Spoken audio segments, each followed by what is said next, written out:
नमस्कार, मैं हूं नरेश और आप देख रहे हैं संस्था समाचार कार्यक्रम।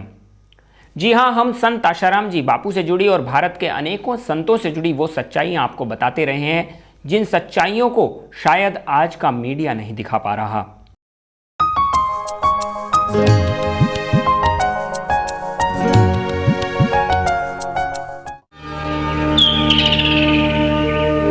यदा यदा हि धर्मस्य ग्लानिर्भवति भारत अभ्युत्थानं धर्मस्य तदात्मानं सृजाम्यहम्।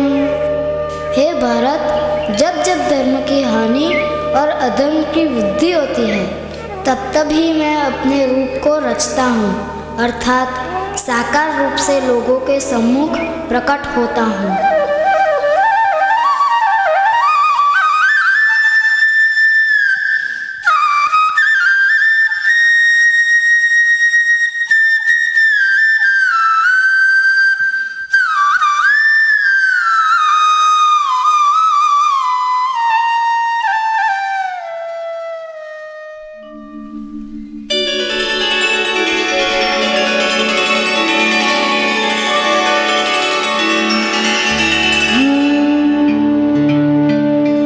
उच्च आदर्शों को प्रस्तुत करने के लिए भगवान संतों के रूप में नित्य अवतार लेते रहते हैं। आज समाज में जहाँ भी सुख, शांति और प्रसन्नता दिखाई दे रही है वह सब संतों महापुरुषों की ही देन है। ऐसे महापुरुष कभी संत कबीर, संत तुकाराम, स्वामी रामकृष्ण परमहंस, स्वामी विवेकानंद, मीराबाई के रूप में और कभी साईं लीला शाह जी के रूप में अवतरित होते हैं। ऐसे ही है विश्ववंदनीय ब्रह्मनिष्ठ संत श्री आसाराम जी बापू, जिनकी अमृतमय वाणी और प्रेरणा से हो रहे सेवा कार्यों से आज हमारा देश ही नहीं बल्कि समग्र विश्व लाभान्वित हो रहा है।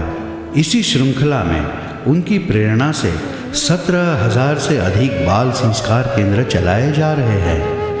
आइए देखते हैं किस प्रकार इन बाल संस्कार केंद्रों से लाभान्वित बच्चे अपनी संस्कृति के गौरव की रक्षा के लिए प्रेरित हो रहे हैं। तो आइए मिलते हैं विद्यालय के अंग्रेजी के शिक्षक से, जो हाल ही में धन के लोभ व पाश्चात्य संस्कृति से प्रभावित होने के कारण धर्मांतरण वालों के चुंगल में फंसकर अपने सनातन धर्म की महिमा को भूल गए हैं और हरि प्रसाद से हैरी बन गए हैं।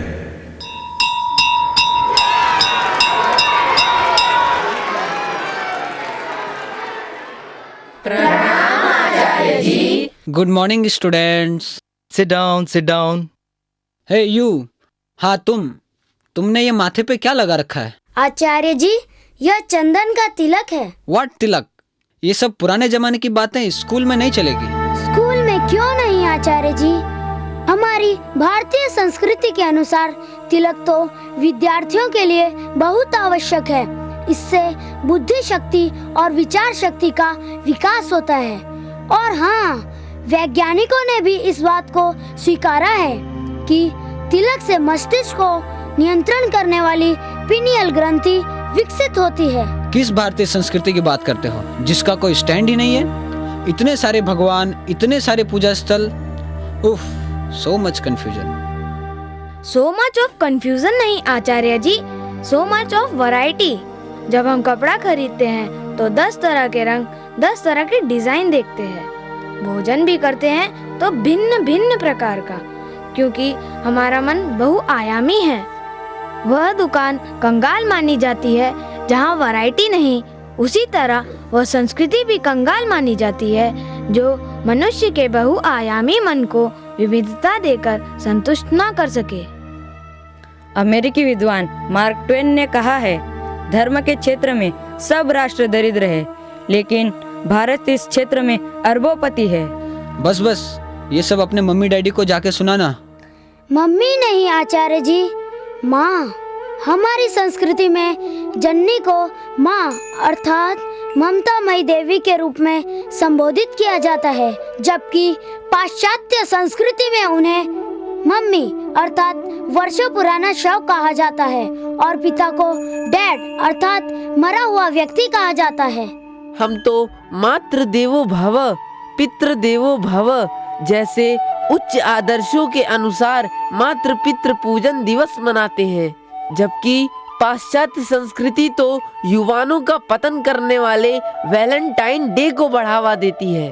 पर अफसोस, इतनी महान होने के बावजूद भी आज पाश्चात्य अंधानुकरण की दौड़ में लोग मूर्खतावश अपनी संस्कृति के गौरव को भूलते जा रहे हैं। विश्व की 4 प्राचीनतम संस्कृतियों में से यूनान, मिस्र, रोम की संस्कृतियां तो अजायब घरों में देखने को मिलती हैं, परंतु एक भारतीय संस्कृति ही आज भी संतों और महापुरुषों की कृपा से जगमगा रही है। विदेशी ताकतें आज संतों पर झूठे आरोप लगाकर तथा धर्मांतरण के द्वारा हमारी संस्कृति की जड़ें काटने का प्रयास कर रही है, परंतु वे भूल गए हैं कि जहाँ संत श्री आसाराम जी बापू जैसे संत महापुरुष है, उस संस्कृति का कुछ भी बिगड़ नहीं सकता। हमारी सनातन संस्कृति तो उगते सूरज की तरह जगमगा रही है। जिसको नहीं निज देश पर, निज संस्कृति पर अभिमान है, वो नर नहीं पर पशु निरा और मृग के समान है। तुम सभी बच्चों की धर्मनिष्ठा देखकर मुझे अपनी गलती का एहसास हो गया है। मैं फिर से अपना सनातन धर्म अपनाना चाहता हूँ।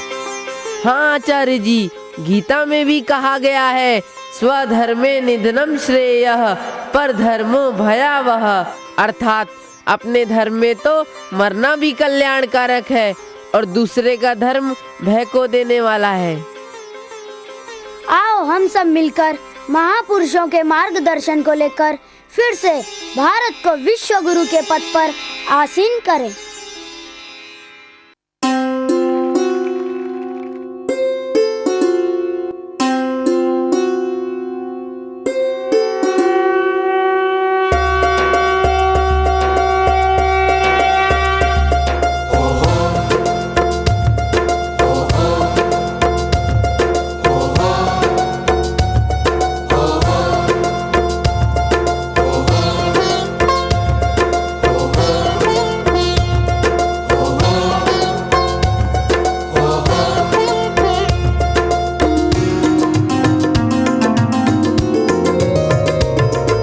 उठेगा जागेगा हिंदुस्तान, हिंदुस्तान मेरा हिंदुस्तान, मेरा भारत महान, मेरा भारत महान।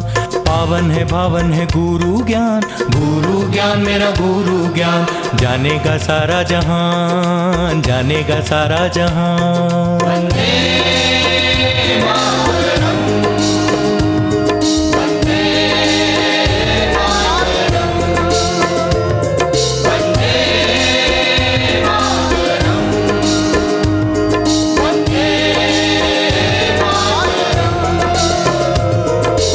उठेगा जागेगा हिंदुस्तान, हिंदुस्तान मेरा हिंदुस्तान, मेरा भारत महान, मेरा भारत महान। पावन है भावन है गुरु ज्ञान, गुरु ज्ञान मेरा गुरु ज्ञान, जानेगा सारा जहान, जानेगा सारा जहान।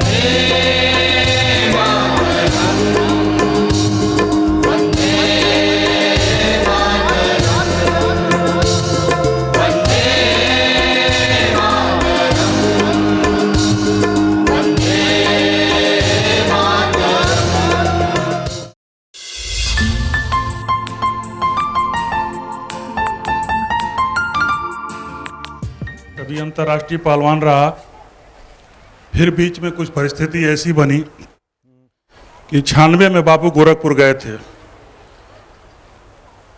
हमारे पास अपने भाइयों बहनों में कहने में कोई संकोच नहीं कि ऐसी परिस्थिति थी कि मेरे पास ऑटो का किराया, रिक्शा भाड़ा तक नहीं था कि मैं अपने बापू के दर्शन करने जाऊं।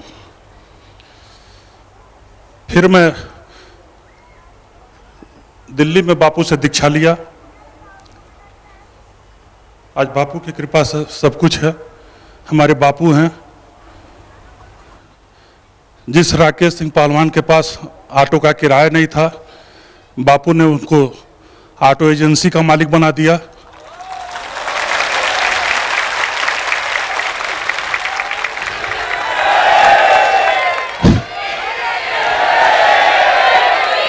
बापू की कृपा से बापू की कृपा से एक गैस की एजेंसी भी मिली। बापू, मैं गया, दीक्षा के बाद गया था रामेश्वरम।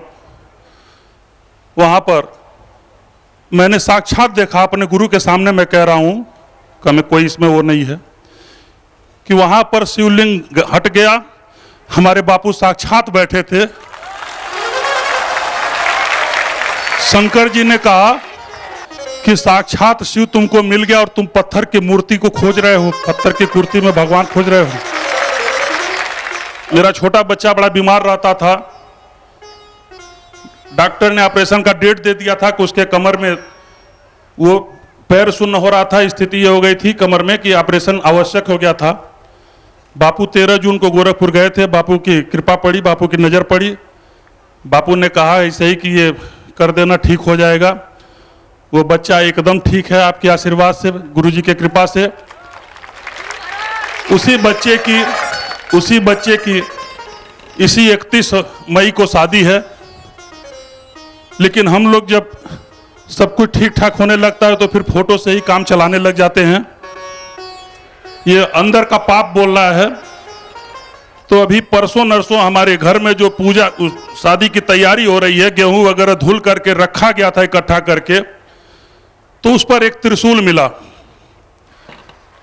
त्रिशूल रखा हुआ मिला उस पूरे अनाज के उस पर। कहां से आया हम लोग कोई नहीं जानते। मैं पूजा पर बैठा था, हमारी श्रीमती जी ने कहा कि जाइए आपके शिव आपको बुला रहे हैं, पहले दर्शन करके आइए।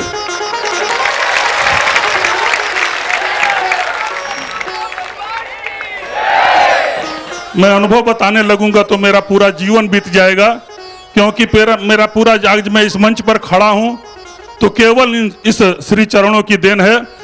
नहीं तो मैं तो राकेश सिंह पहलवान, कई बार ऐसी भी स्थिति आई कि मन में हुआ कि डायरी रख लें और लिख दें कि इन कारणों से मैं इस संसार को छोड़ रहा हूं। लेकिन बापू की कृपा, कैसे कैसे मैं धक्का खाते हुए बापू के चरणों में पहुंचा। और बापू की कृपा कि जिस व्यक्ति को कोई पूछता नहीं था, आज बापू ने उसको अनमोल बना दिया। ये हमारे बापू ही कर सकते हैं, दुनिया की कोई और शक्ति नहीं कर सकती। ये सब ठीक है, लेकिन पहलवानी में माइक उनको दे दो, कैसे जंप मारते हैं। ये बापू की मौज है, बापू खुश हो जाते हैं। इस नाते मैं जब पूजा भी करता हूँ तो वहां भी बापू को ताल ठोक करके ही वहां पर प्रणाम करता हूँ। देखो कैसे करते हूँ, मजा आएगा आपको।